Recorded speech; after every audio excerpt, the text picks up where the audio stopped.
Olá, pessoal! Bem-vinda, bem-vindo a mais uma edição do nosso Arena de Ideias, esse espaço de debate da Oficina Consultoria que te recebe a cada 15 dias aqui no nosso LinkedIn e no YouTube. Uma satisfação enorme falar com vocês hoje diretamente do Rio de Janeiro, de um dos maiores eventos de inovação da América Latina, que é o Rio Innovation Week. Aqui a gente conheceu pessoas maravilhosas que estão conosco hoje, compartilhando aqui um pouquinho das suas experiências em relação a um tema super relevante, que é inovação. Inovação está em tudo, está nas empresas, nas escolas, nas comunidades, nos negócios. E a gente vai aprofundar um pouquinho nesse tema de hoje sobre o que tem acontecido no ambiente corporativo, no ambiente institucional e trazer um pouquinho do que elas coletaram, as nossas participantes aqui do Rio Innovation Week. Nos acompanhem. Então vamos lá, eu vou começar me apresentando. Eu sou Liliane Pinheiro, CEO da Oficina. A Oficina, que é uma consultoria de gestão de reputação e de relacionamento. Eu sou uma mulher branca, de cabelos alisados, clareados, uso uma roupa branca e um colar de metal. Então vamos lá, vou começar apresentando aqui as nossas participantes e elas também vão poder se autodescrever. E aí eu gostaria de apresentar então, começando aqui à minha direita, Ornella Nitardi, da BASF. Bem-vinda! Se apresente, por favor. Muito obrigada. Eu sou Ornella Nitardi, eu sou responsável de inovação aberta e ecossistemas digitais e insights na BASF. Eu vou me autodescrever, eu sou uma mulher branca, ruiva, baixa, e estou vestindo uma camisa de jeans e um colar cor prata. Maravilhosa. E aqui do meu lado esquerdo, a Crisley Pacheco. Crisley, bem-vinda! Você que é gerente de ecossistemas de inovação da Vale, se apresente. Obrigada. Olá, gente. Obrigada pelo convite. Estou muito feliz de estar aqui com vocês.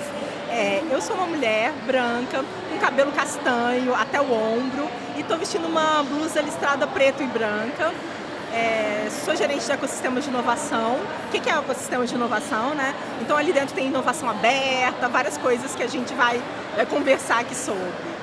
Maravilhosas, quero agradecer a presença das duas hoje aqui em uma Arena de Ideias só de mulheres, e pra gente é motivo de muito orgulho, né?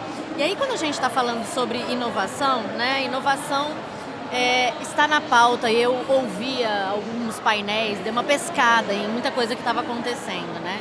E se falou muito, né, sobre esse momento que o Brasil está vivendo de fato começar a implementar iniciativas práticas sobre inovação. E a gente começa a perceber isso muito presente dentro dos governos.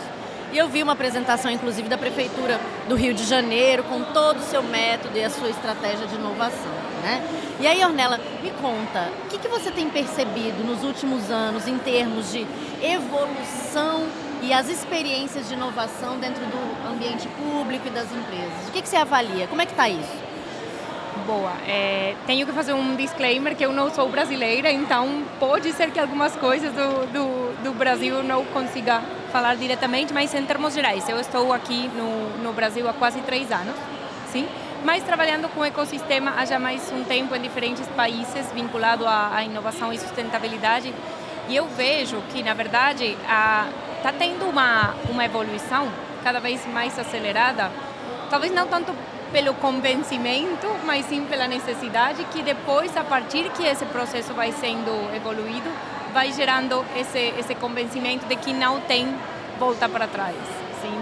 Tanto em termos das corporações, e a gente vê alguns números e pesquisas aqui do Brasil especificamente, entre o ano passado e esse, uma pesquisa da ACE falou que mais de 53% dos executivos, 52, 53, falam que a inovação é realmente importante versus 39% que era antes. É um crescimento bastante substancial, né?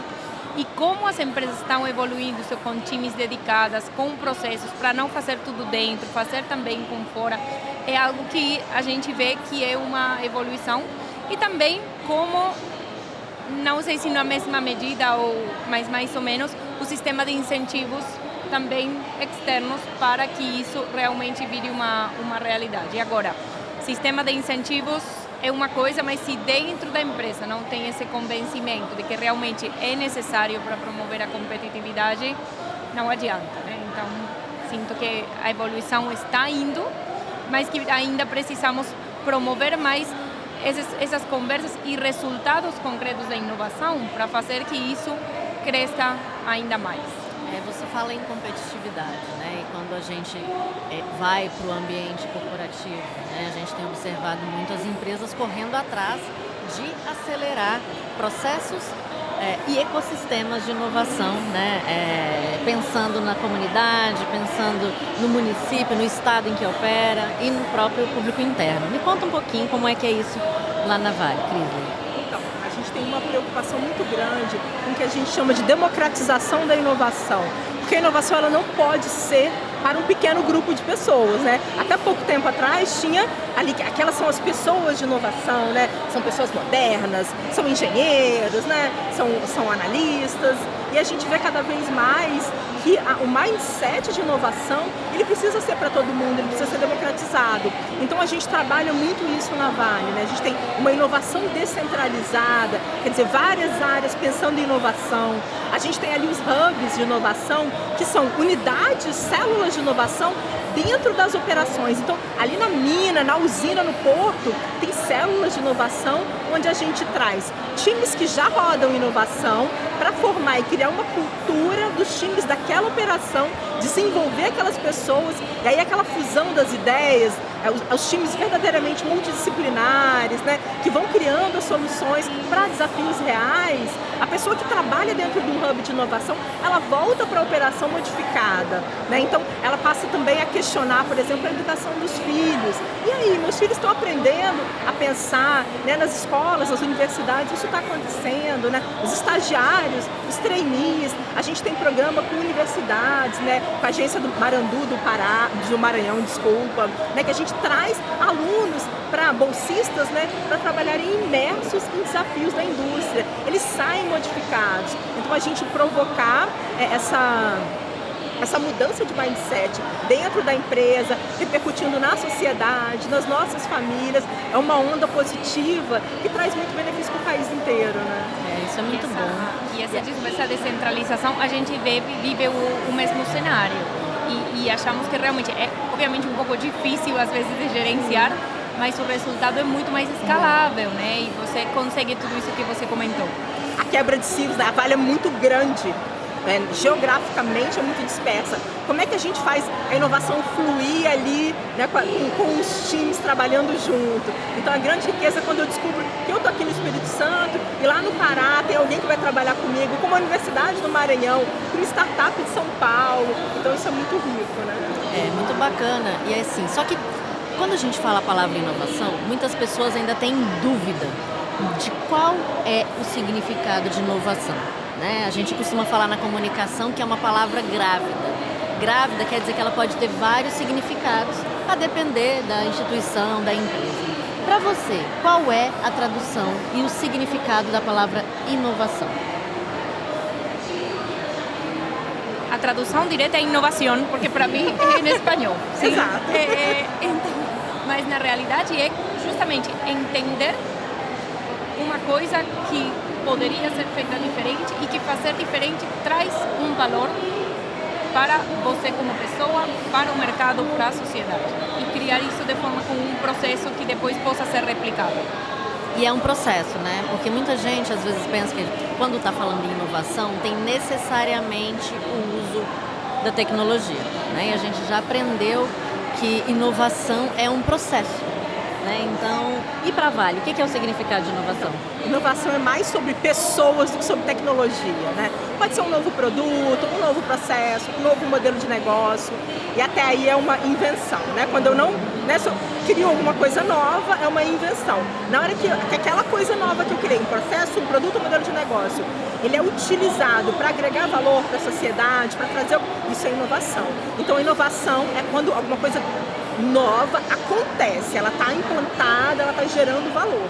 E aí tem a tal da inovação que pode ser espontânea, né, que é sem um método, acontece inovação espontânea, mas existe também inovação induzida, que a gente pode fazer através de veículos, de habilitadores. Então, né, se você que está ouvindo a gente, assistindo, pensa, poxa, eu não sou de inovação, esse negócio não é para mim. A gente pode ser sim, né, você pode, através de métodos, né, facilitados por pessoas que já estão habituadas, você pode sim trabalhar com inovação. Então, a inovação é para todo mundo. Se você é psicólogo, a inovação é para psicólogo, é para biólogo, enfim, independente da sua profissão, da sua formação, da sua habilidade. Inovação pode ser para você se você quiser.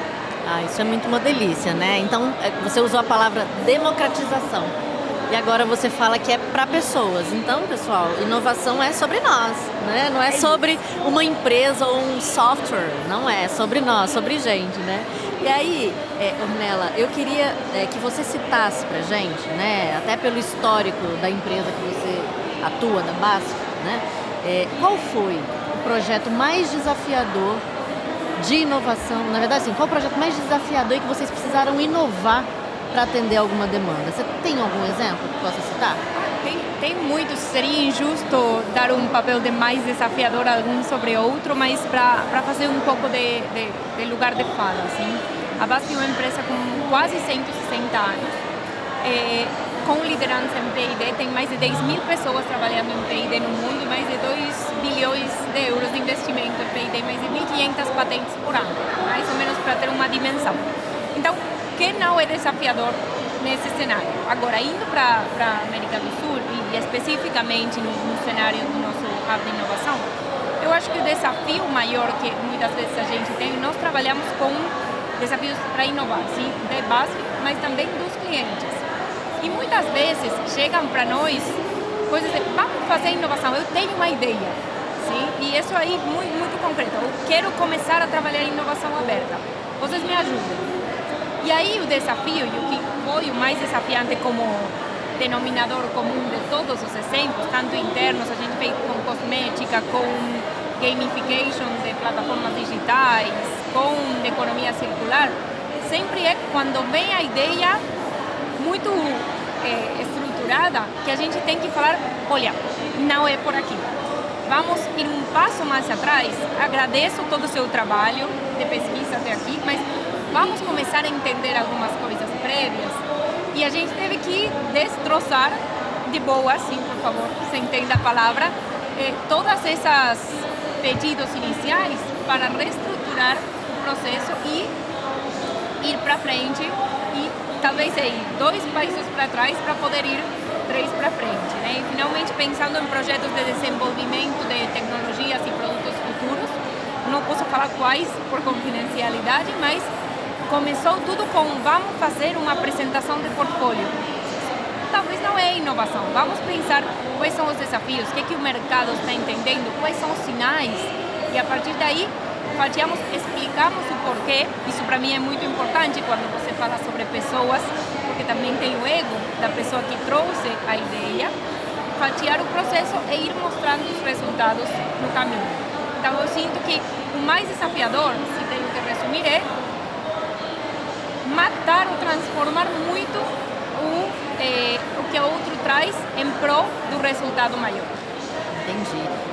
Ou seja, esses dar passinhos para trás vamos fazer as perguntas, vamos entender os problemas e vamos criar um processo para de fato a gente discutir aqui o que é de valor agregado, que um processo, uma ideia, um projeto pode trazer para isso, né? Quem são os agentes que participam de todo?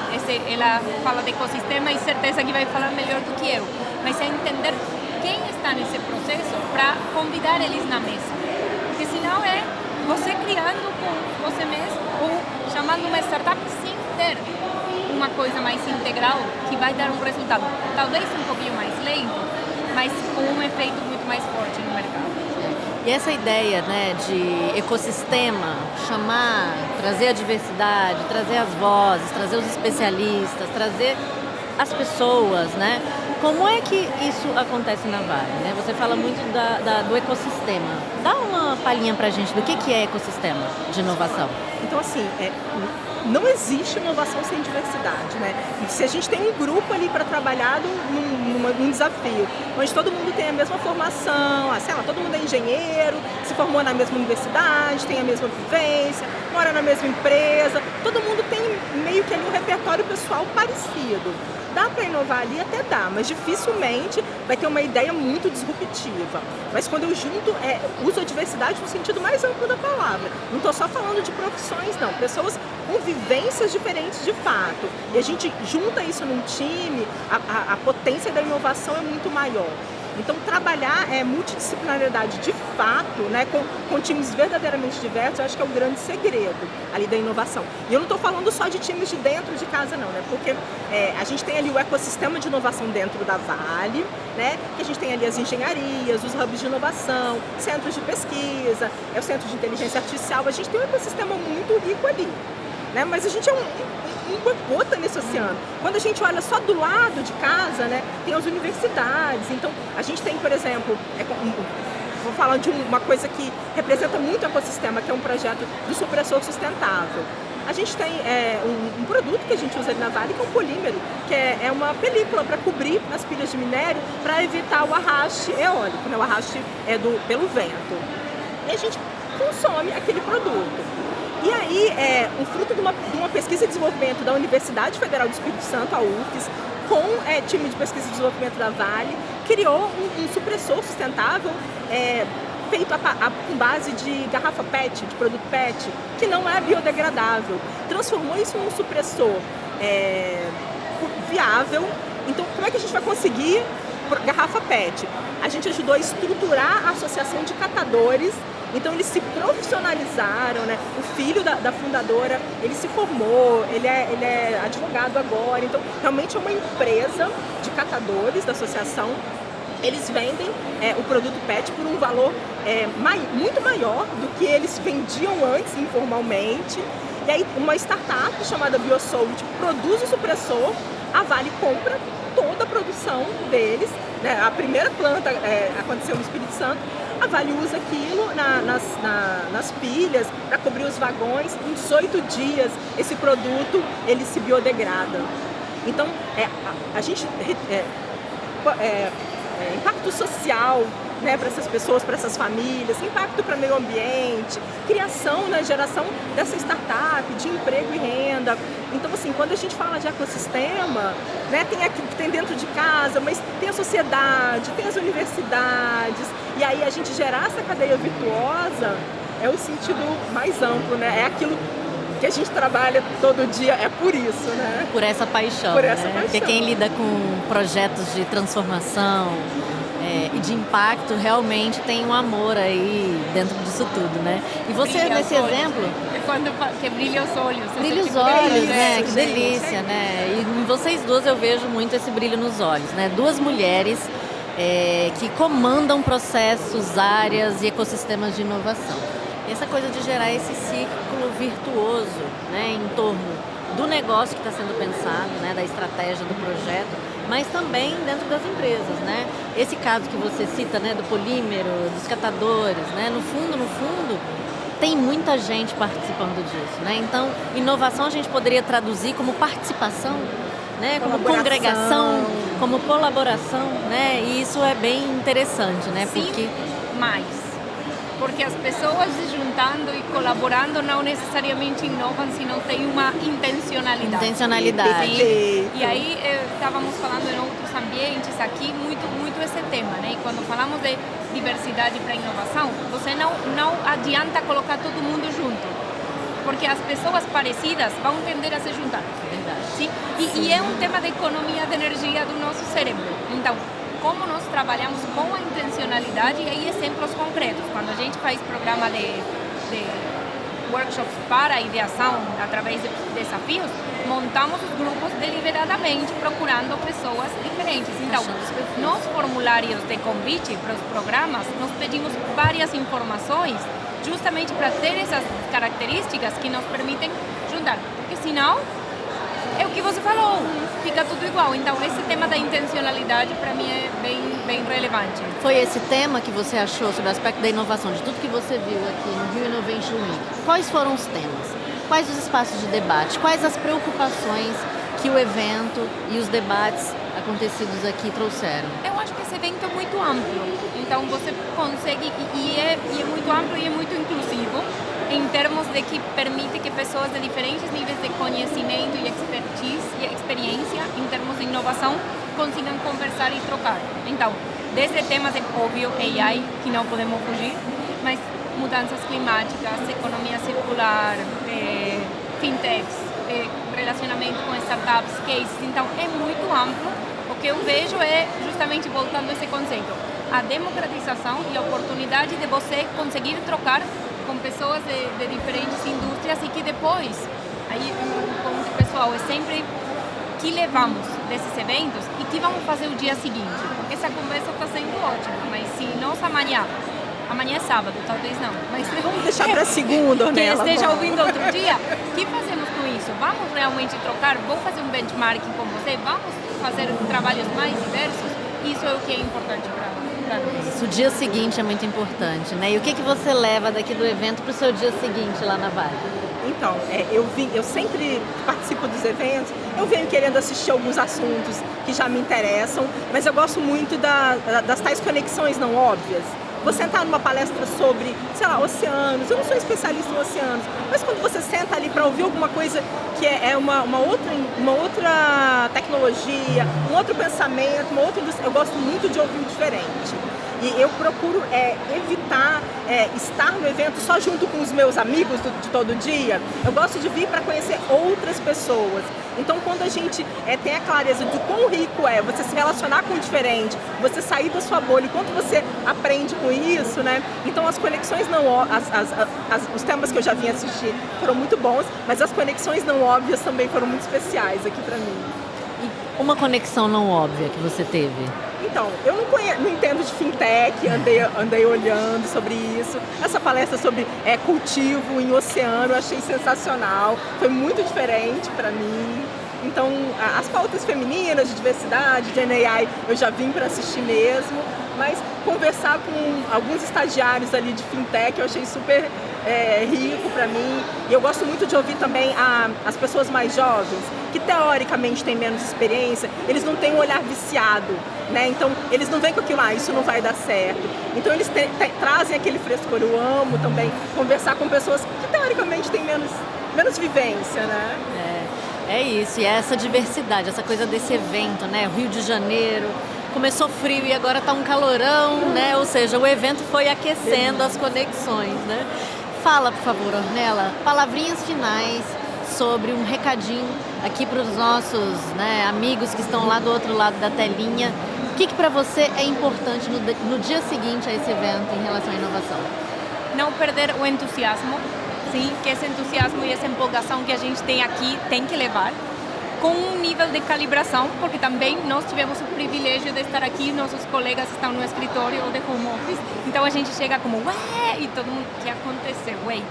Né? Então, mas levar a empolgação, levar coisas concretas e que você consiga mudar um pouquinho, pelo menos, de uma pessoa através desses exemplos. Eu me levo esse tema da, realmente, ir com intencionalidade para o dia seguinte e que a evolução da conversa continue. Assim como eu falei na primeira pergunta, que eu vejo uma evolução na discussão sobre inovação, que nós continuemos fazendo acontecer. Essa evolução é uma responsabilidade nossa também. Autorresponsabilização também nesse processo, né? E você, Crisley, o que você leva desse evento? Que recadinho você gostaria de deixar aqui para os nossos amigos ali do outro lado da tela? Então, o recado é sobre inovação com propósito também, muito parecido com o que a Ornella disse, né? Às vezes a gente se apaixona por uma tecnologia e a gente tem uma solução procurando um desafio. Isso não é tão legal, né? Procure um nicho, procure um desafio, alguma coisa que você quer resolver e aplique a inovação para isso. Então é a inovação com um propósito claro, né? Você se aprofundar muito no entendimento daquilo, né? Ouve outras pessoas, traz uma outra bagagem. Dificilmente as primeiras ideias de solução que você vai ter vão ser as melhores, né? As grandes ideias, as grandes inovações, elas vêm de colisão de ideias menores que se fundem ali e se transformam em uma outra coisa. Então Então, abra sua mente para ouvir o diferente. Dali que você vai crescer muito, né? Não se feche na sua biblioteca pessoal, amplie sua biblioteca pessoal. É muito bacana, porque é o repertório também. Você falou muito sobre o repertório, o processo de comunicação no ambiente de inovação também é muito importante, porque intencionalidade a gente comunica e a gente age, né? Então, essa palavrinha conexão, intencionalidade, é aqui eu estou puxando para o nosso eixo de atuação, que é a comunicação e que é a gestão de reputação, que a gente precisa ficar olhando o tempo todo, né? Não é só sobre o que eu estou fazendo, né, para fortalecer a inovação, criando o processo, mas de que forma eu estou engajando pela comunicação, pela liderança, pelo entusiasmo, né, pela paixão. Então, acho que isso tudo junto é potencial grande de soft skill para poder a gente impulsionar tanta coisa bacana que esse mundo, seja na tecnologia social, seja nas relações, né, e nas ideias mais simples, que coisas legais costumam aparecer. Então, quero encerrar aqui agradecendo a participação de vocês duas, dizer que tê-las aqui, quando me falaram que eram duas mulheres e mulheres que endereçam esse tema dentro das suas empresas, eu fiquei muito feliz, porque eu vejo, eu enxergo que a mulher tem um papel, sim, muito importante de conduzir esses processos dentro das empresas, né? Eu acho que a gente é uma inconformada, né? Então, esse inconformismo e essa inquietude traz aí para esse DNA de maior disrupção, né? Então, você que está aí, nos acompanhou até aqui, quero dizer que esse conteúdo foi gravado diretamente do Rio de Janeiro, aqui no Rio Innovation Week, um dos principais eventos da América Latina. Eu aqui com duas mulheres que lideram processos de inovação em suas empresas. É um orgulho muito grande poder discutir com vocês, conversar, ouvir um pouquinho. Tem muito assunto ainda que a gente pode aprofundar depois, né? A gente vai trocar aqui os contatos, os cartões, que de fato conexões, intencionalidade, paixão, né? É o que a gente precisa para poder movimentar grandes mudanças ou pequenas mudanças e que sejam muito representativas para as nossas sociedades, para as nossas comunidades, para as nossas empresas e para as pessoas, né? Então, agradeço a você, fique ligado, o Arena de Ideias volta na próxima edição. Estamos em constante evolução. Um mundo repleto de transformações que impactam pessoas, organizações e meio ambiente. Nosso país também passa por profundas mudanças. As pautas urgentes da sociedade precisarão ser aceleradas pelos setores público e privado para a promoção da transformação social e do desenvolvimento sustentável. Nunca foi tão importante conectar o poder público, as empresas, as pessoas e o planeta de forma genuína. Por isso, evoluímos nosso modelo de negócios para sermos a parceira estratégica para criar reputação e relacionamento com histórias e causas que transformam o país. Estamos preparados para os desafios do novo Brasil, com um time integrado de consultores e especialistas, metodologias proprietárias e conhecimento singular em comunicação estratégica e nos 3 poderes. Acreditamos que o futuro se cria a partir de conversas, conexões e da construção de confiança. Oficina. Reputação para transformar.